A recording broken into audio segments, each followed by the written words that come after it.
permukaan airnya yang tampak tenang, ternyata ada kota yang tersembunyi selama ribuan tahun. Hal ini dibuktikan oleh sekelompok arkeolog yang melakukan penyelaman di Danau Van. Mereka menemukan susunan batu yang diperkirakan adalah bekas benteng berusia 3.000 tahun. Di masa itu, hidup peradaban bangsa kuno Urartu yang kerajaannya terbentang di sejumlah wilayah Turki, Armenia, dan Iran di masa kini. Menurut para ahli, diduga benteng tenggelam karena terjadi banjir besar yang mengubah daratan jadi danau raksasa. Dari hasil penemuan kastil Urartu yang masih kokoh berdiri ini, juga akhirnya jadi titik terang bagi para arkeolog untuk mengulik lebih dalam sejarah peradaban kerajaan Van di masa lampau. Penemuan lain yang tak disangka adalah penemuan sejumlah harta karun supernatural di danau tertinggi dunia.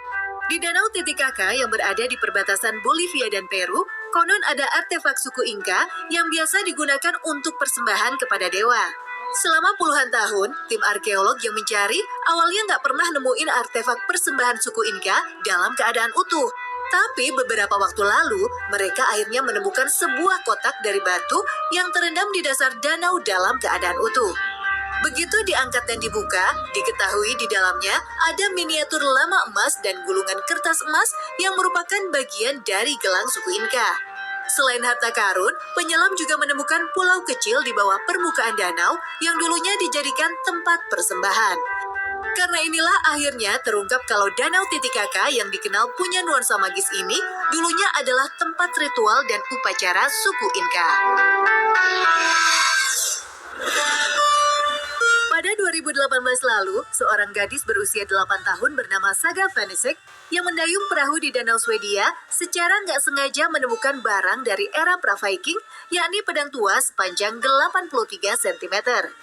Awalnya, Vanesek mengira pedang ini merupakan sebuah tongkat karena tertutup kayu.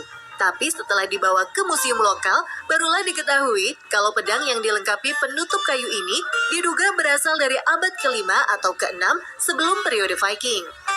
Pihak museum kemudian meminta Vanesek dan keluarganya untuk merahasiakan temuan ini sampai mereka memiliki kesempatan untuk mencari lebih banyak artefak.